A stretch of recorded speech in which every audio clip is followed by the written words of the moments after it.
बिस्मिल्लाहिर्रहमानिर्रहीम।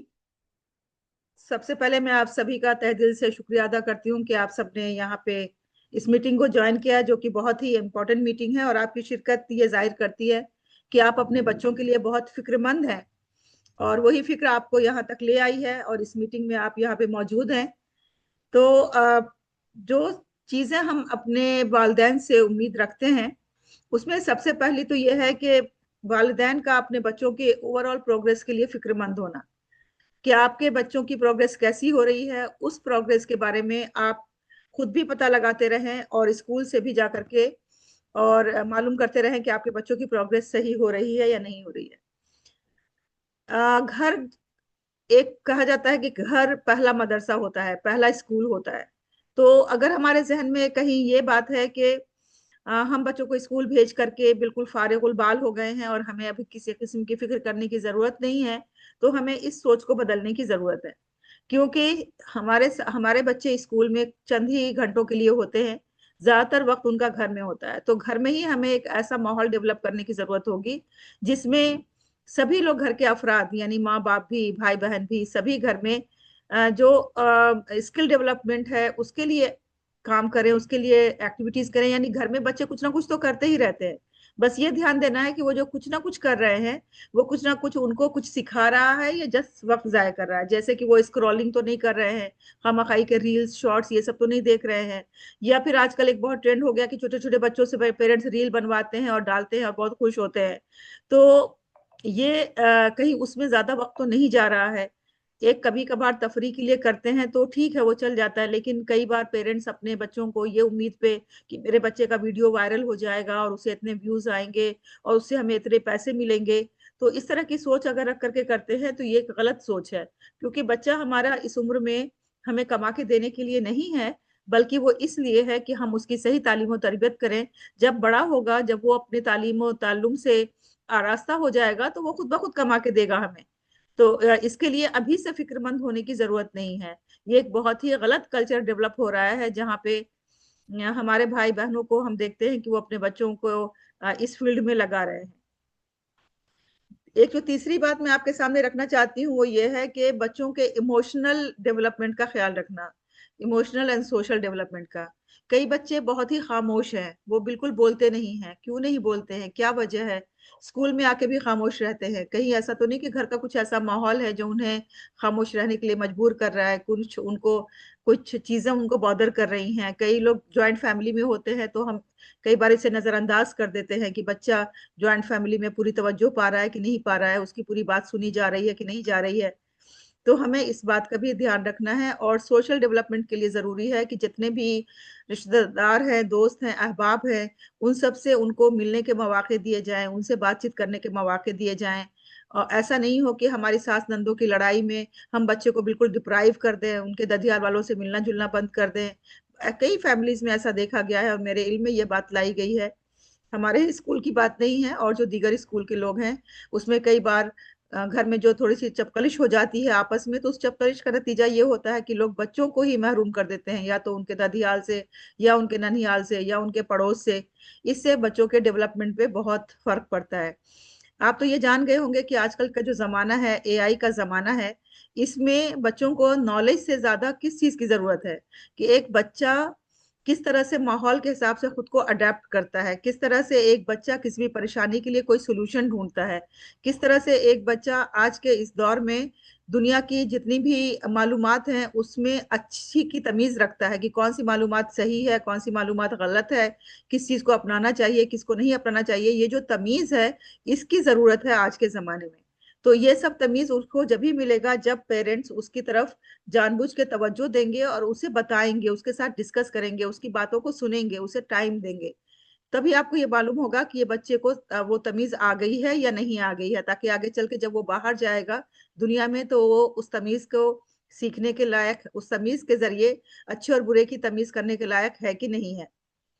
एक और बात जो स्कूल के हवाले से मैं आप सबको कहना चाहती हूँ वो ये है कि अटेंडेंस और पंक्चुअलिटी बहुत जरूरी है। एक दिन कहा जाता है कि स्कूल की एक दिन की पढ़ाई को हम एक साल की पढ़ाई के बराबर भी घर पे करा के नहीं कर सकते हैं। और ये बात हमने खास तौर से नोटिस किया है, क्योंकि कभी कभी जब मैं जाती हूँ और स्कूल में मालूम करती हूँ, तो खास तौर से ये पता चला है कि बच्चे बच्चियां बहुत ही एब्सेंट होते हैं। मुझे ये समझ में नहीं आता कि 10 11 12 साल के बच्चे हैं, इनको आखिर क्या ऐसी बीमारियां हो जाती हैं हर दूसरे दिन तीसरे दिन कि वो स्कूल से एब्सेंट हो जाते हैं। और अगर बीमारियां हैं खुदा न खास्ता, तो उसका इलाज कराना चाहिए, अच्छे डॉक्टर को दिखाना चाहिए, क्योंकि ये एक नॉर्मल बिहेवियर नहीं है एक बच्चे का। अब एक बच्चा साल भर में अगर एक दिन एब्सेंट होता है तो समझ में आता है, साल में 2 दिन एब्सेंट हो गया तो भी समझ में आ रहा है। लेकिन हर महीने में 3 से 4 दिन एब्सेंट हो जा रहा है, हर महीने में 5 से 6 दिन एब्सेंट हो जा रहा है, तो ये आपके लिए एक अलार्म है, आपके लिए एक ये एक ऐसा अलार्म है जो आपके बच्चे की सेहत की तरफ से आपको मुतनब्बे करता है कि आप उसे अभी अभी फिर क्या करते हैं। ओखला में खास तौर से ट्रेंड क्या है कि जो लोकल डॉक्टर्स हैं गली गली में बैठे हुए हैं, बस सीधे लेंगे उस डॉक्टर के यहाँ चले जाएंगे, चाहे उसके यहाँ 10 बार दौड़ना पड़े उसके यहाँ 10 बार दौड़ेंगे।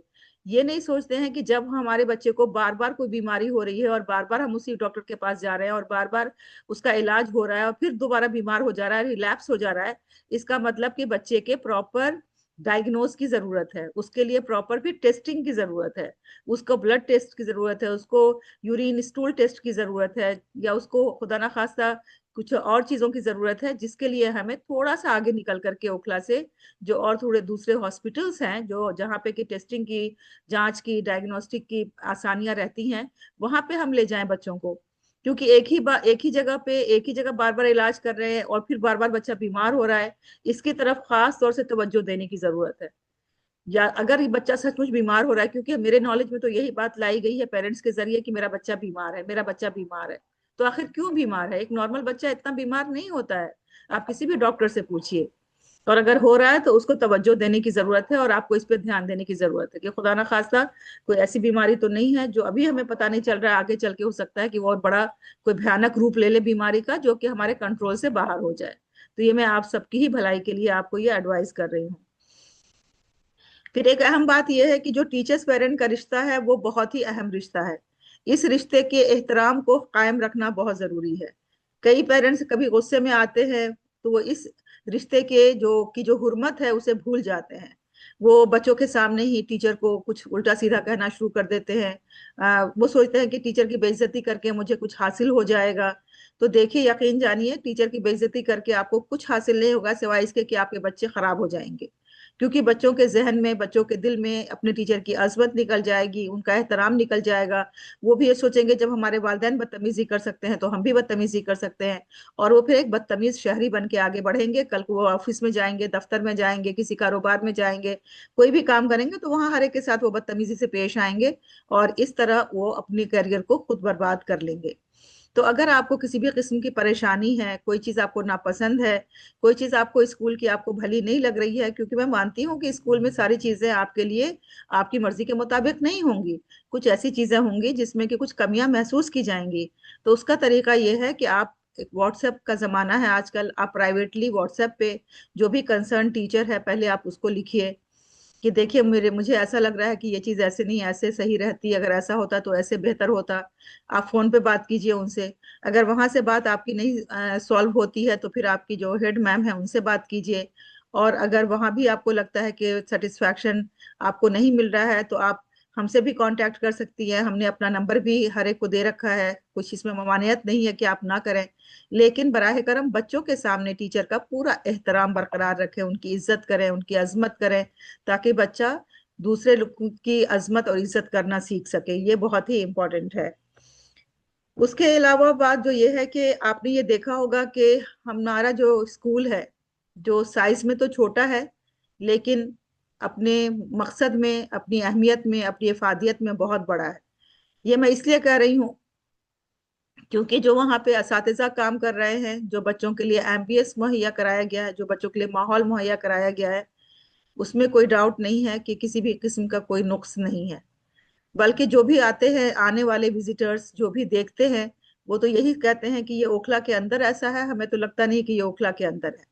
तो हम सबको खुश होना चाहिए कि एक ऐसी जगह पे हमारा बच्चा जा रहा है। क्योंकि अगर आप बड़े से बड़े स्कूल में देखें, हमारे बच्चों ने डीपीएस में पढ़ा है, वहां भी मैंने देखा है कि बच्चे को कुल मिला जुला करके एक डेस्क और बेंच ही मिलता है बैठने के लिए।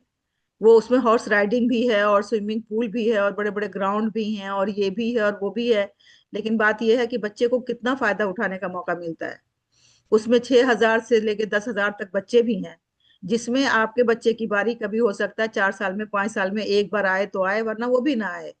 और उसमें बच्चा कहीं गुम हो जाता है। यहाँ पे आपके यहाँ आपने देखा होगा कि कम बच्चे हैं, टीचर्स बिल्कुल पर्सनल अटेंशन दे करके उन्हें एक एक लफ्ज, एक एक हर्फ, एक एक वर्ड पढ़ाती हैं। इस तरह से बच्चों के कई कई स्कूलों में तो टीचर्स बच्चों का नाम भी नहीं जानती हैं, क्योंकि उनकी तादाद इतनी ज्यादा रहती है कि वो बाय फेस पहचानती तो है लेकिन नाम से नहीं पहचानती है। यहाँ आपने ये महसूस किया होगा कि आपके बच्चे को हर कोई ना सिर्फ ये कि बाय फेस जानता है, बल्कि उसकी तमाम आदतें, उनकी तमाम खूबियां, उसको जिस एरियाज में इम्प्रूव करना है वो सब भी हर एक को पता है, क्योंकि कम होने की वजह से उनके ऊपर तवज्जो ज्यादा दी जाती है। तो मैं आप सबसे यही कहना चाहूंगी कि देखिए, ये एक बहुत ही सुनहरा मौका है कि जहाँ पे आपके बच्चे एक ऐसी जगह पे हैं जहाँ पे कि कम बच्चे हैं, जहाँ पे एक पर्सनल आपका जो है अटैचमेंट है टीचर से, तो उस अटैचमेंट को आप बरकरार रखिए। और हमें बहुत खुशी है कि बहुत से वालिदैन हमारे बहुत ही अच्छे हैं, बहुत कोऑपरेटिव हैं, और वो अपने बच्चों की तरफ ध्यान भी देते हैं। अपने बच्चों के तालीम और तरबियत के लिए उन्होंने अपने घर में एक रूटीन बना रखा है, उस रूटीन के तहत बच्चों को पढ़ने के लिए बिठाते भी हैं, खुद भी पढ़ाते हैं। लेकिन पढ़ना और पढ़ाना सिर्फ ये नहीं होता है कि एक बच्चा कॉपी में कितना लिख रहा है। मैंने आपको बताया कि कॉपी में लिखने का जो पहले जमाने में जोर था, वो जोर अब कम इसलिए हो गया है कि अब ज्यादा जोर स्किल डेवलपमेंट पे है। जैसे कि आप एक बच्चे को, अपने बच्चे को चने की दाल, आप अपने बच्चे को चना और मसूर दे दीजिए एक साथ और बोलिए कि दोनों को अलग करो, तो एक बच्चा उसको कितनी देर में सेपरेट कर पाता है, ये एक उसके लिए अच्छी स्किल डेवलपमेंट होगा। इसको कहते हैं सेपरेशन।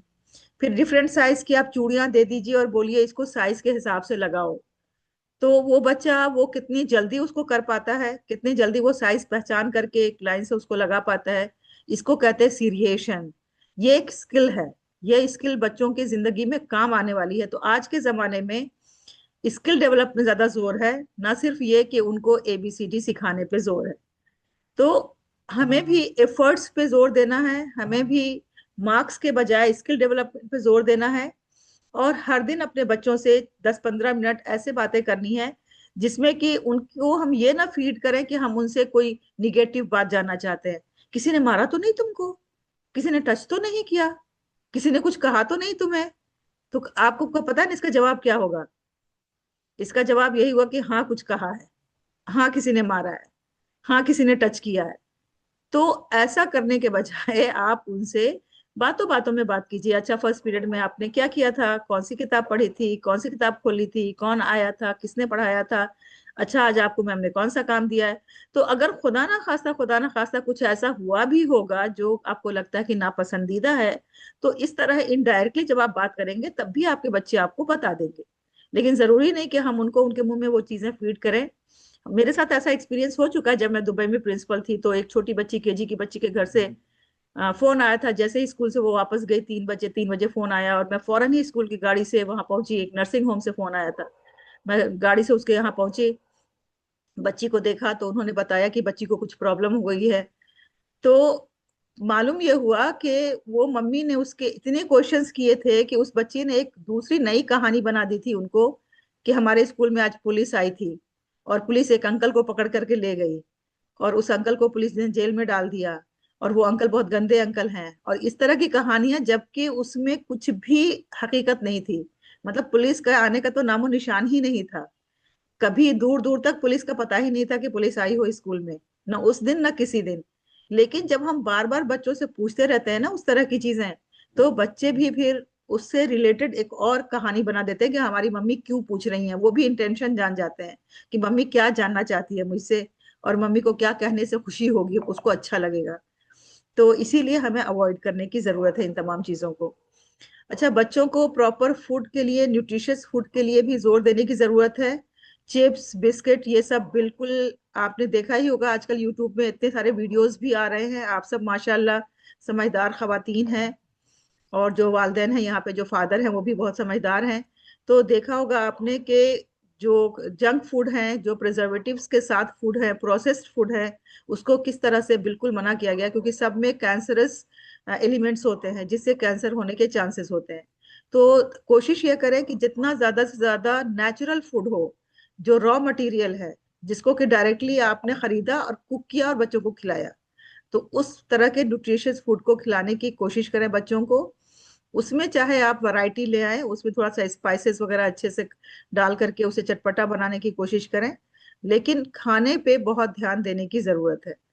और इसके अलावा प्रॉपर स्लीप, कि बच्चे को कम से कम 8 घंटा सोना जरूरी है।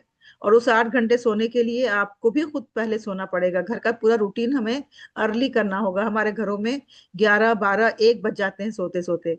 और बड़े फख्र के साथ कहती भी हैं माएँ, अरे कल तो मुझे पता है मेहमान आ गए थे और समेटते समेटते 1:30 बज गए और 1:30 बजे मैं सोई।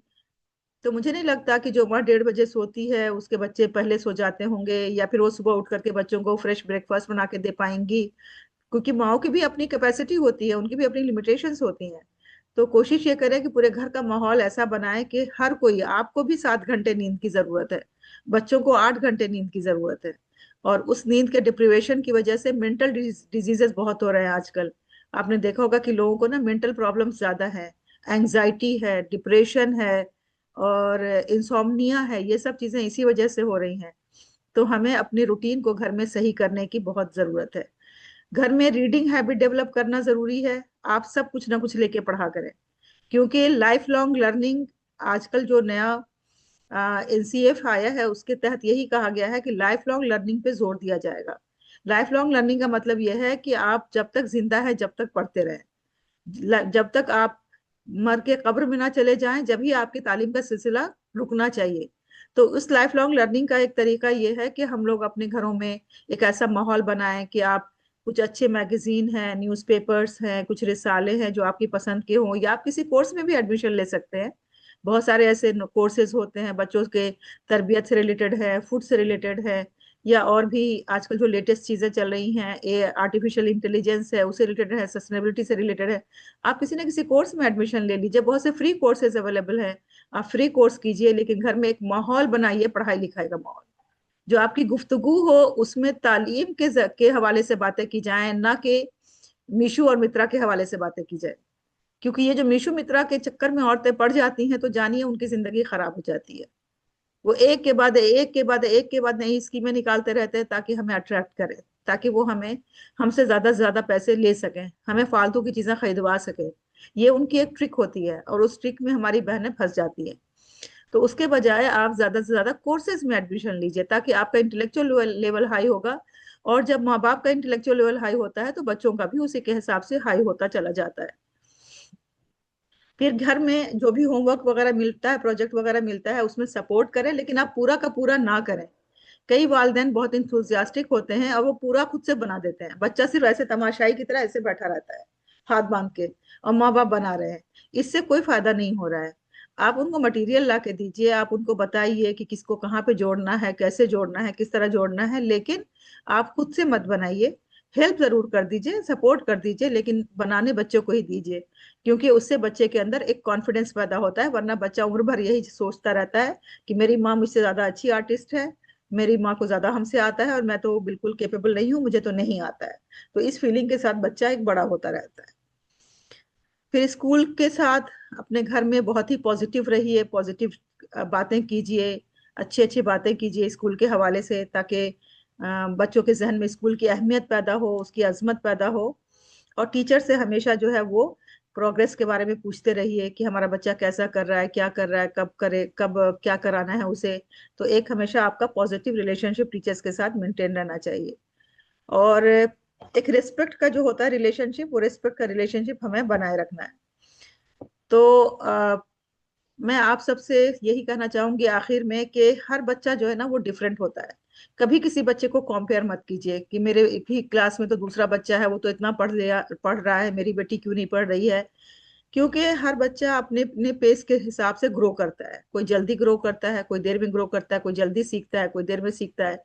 लेकिन आप देखेंगे जो बड़े बड़े बिजनेसमैन हैं, जो बड़े बड़ी पोजीशंस पे हैं, उनमें से बहुत से जो है वो बैक बेंचर्स ही हैं। यानी जो स्कूल में अच्छा नहीं पढ़ रहे थे, वही जिंदगी में आगे चल के बहुत अच्छा करते हैं।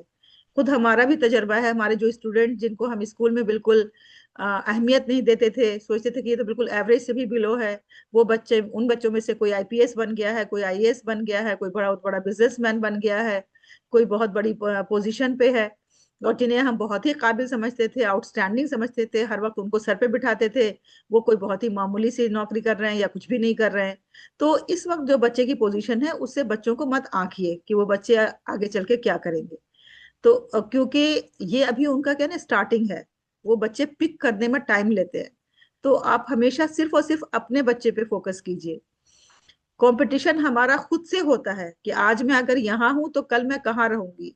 क्या मैं 10 साल पहले ऐसी थी तो आज मैं बेहतर हुई हूँ या नहीं हुई हूँ, या मैं वही 10 साल पुरानी वाली हलीमा सादिया हूँ, या आज मैं थोड़ी बदली हुई हूँ, मैंने कुछ सीखा है, मैंने कुछ नसीहतें हासिल की हैं। तो इस तरह से अगर हम अपने बच्चों के बारे में भी वो टारगेट रखें कि पहले मेरा बच्चा कहाँ पे था, आज कहाँ पे है, विदाउट ये सोचे हुए कि मेरे पड़ोसी का बच्चा कहाँ पे था और मेरा बच्चा कहाँ पे है। ये सोचने की जरूरत नहीं है, क्योंकि हर बच्चे का अपना पेस होता है, चाहे तो वो क्लास में एक होंगे, लेकिन उनकी प्रोग्रेस अलग अलग होगी। तो हमें बहुत ही सब्र और तहम्मुल के साथ अपने बच्चों के साथ, प्यार और मोहब्बत के साथ उनकी परवरिश करना है, उनका ध्यान रखना है।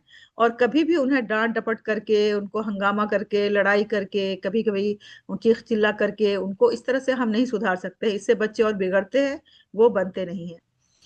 मेरे नॉलेज में एक बात ये आई थी कि कई फैमिलीज में वो लड़के लड़की को लेकर के भी डिस्क्रिमिनेशन होता है, और ये बहुत ही अफसोसनाक बात थी। मुझे बहुत ही तकलीफ पहुंची थी इस बात से, जब मैंने ये जाना कि हमारे यहाँ भी, हमारी कम्युनिटी में भी लोग लड़के लड़कियों में फर्क करते हैं। अगर किसी को लड़कियां हो गई हैं तो उन्हें ताने दिए जाते हैं, उन्हें बुरा भला कहा जाता है, उनपे तशनाजनी की जाती है। ये बहुत ही गलत बात है। हमारे शरीयत के हिसाब से भी, हमारे दीन के हिसाब से, हमारे हुजूर अकरम सल्लल्लाहु अलैहि वसल्लम ने फरमाया है कि बेटियां जो हैं वो हमें जन्नत में ले जाने का जरिया है, अगर किसी को बेटियां हैं। और आज के जमाने में अगर हम दुनियावी एतबार से भी देखें तो बेटों से ज्यादा बेटियां काम आ रही हैं। बेटियां ही अपने माँ बाप की खिदमत करती हैं, बेटियां ही अपना उनका ख्याल रखती हैं, वरना बेटे तो एक बार जॉब में जाते हैं, शादी में जाते हैं, तो फिर वो अपनी दुनिया में महव हो जाते हैं। लेकिन बेटी को हर पल हर लम्हा कहीं भी वो होती है तो उसे अपने माँ बाप का ख्याल रहता है। तो इस तरह का अगर आपके घरों में माहौल चल रहा है तो प्लीज बराह करम उसको रोकिए, उसको समझाने की कोशिश कीजिए अपने घरों में लोगों को कि इस तरह के माहौल में लड़कियां अगर पलती बढ़ती हैं तो वो रिबिलियस हो जाती हैं। आप देख रहे हैं कि कई कई आपने देखा होगा कि कई जो फिल्म इंडस्ट्री में लोग गए हैं, उनमें से आपने एक दो को देखा होगा ये इंटरव्यू में कहते हुए कि हमारे घरों में लड़कियों को बहुत जलील किया जाता था, बहुत बुरा भला कहा जाता था, इसी वजह से हम भाग गए वहां से और हमने ये रवैया अख्तियार किया। तो हमें ऐसी नौबत नहीं आने देनी चाहिए, हमें इसको अवॉइड करना है। तो ये चंद बातें हैं जो कि बच्चों की तरबियत के हवाले से मैंने आपके सामने रखी हैं। अभी हमारे सामने जनवरी, फरवरी और मार्च 3 महीने हैं। हम सब कोशिश करेंगे कि इन 3 महीनों को बहुत ही यादगार महीने बनाएं। अभी हमारे स्कूल में स्पोर्ट्स डे भी होना है, अभी एनुअल डे भी होना है, अभी एग्जामिनेशन भी होना है, और ये 3 बड़े मरहले हैं। टीचर्स आपको उसकी डेट्स वगैरह बता देंगी, और उसके हिसाब से कि कब कब हम क्या क्या करने वाले हैं। तो आपसे उम्मीद है कि आप बच्चों को पढ़ाई की तरफ भी ध्यान दिलाएंगी, प्लस जो एक्टिविटीज होती हैं उसकी तरफ भी तवज्जो देंगी, और घर और स्कूल में एक बहुत ही अच्छा माहौल क्रिएट करने की कोशिश करेंगी।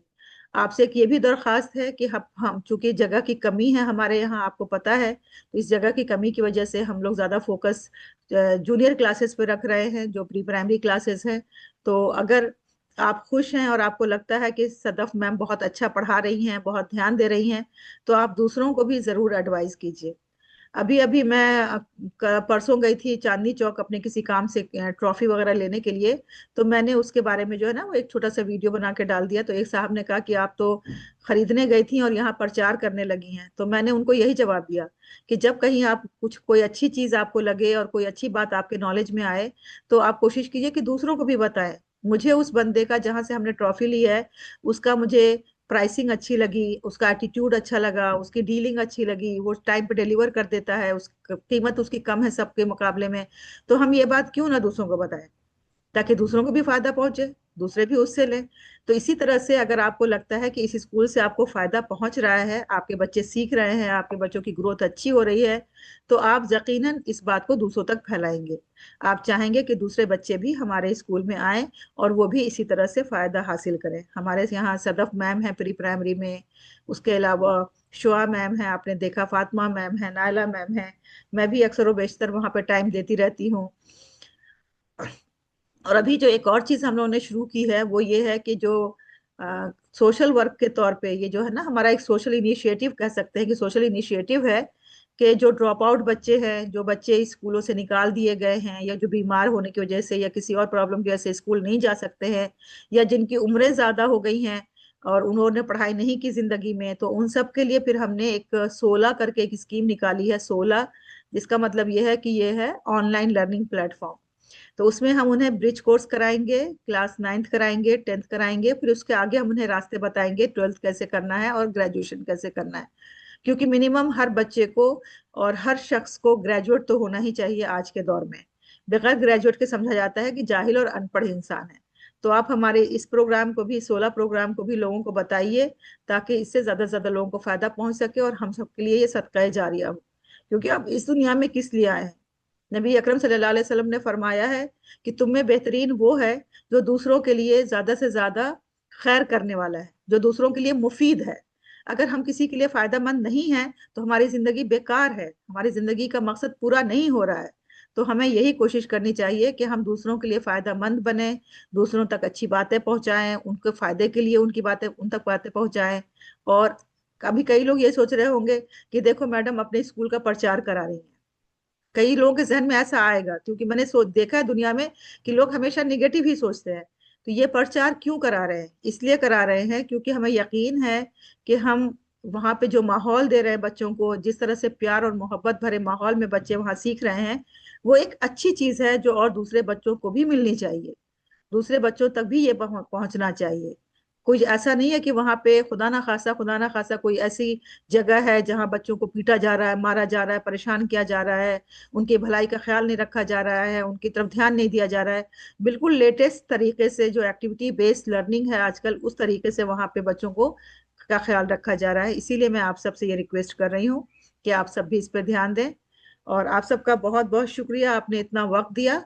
अब हम आप सबसे भी कुछ सुनना चाहेंगे, तो हमें उम्मीद है कि मेरी बात खत्म होने के बाद आप भी अपनी बातें हमारे सामने रख सकती हैं।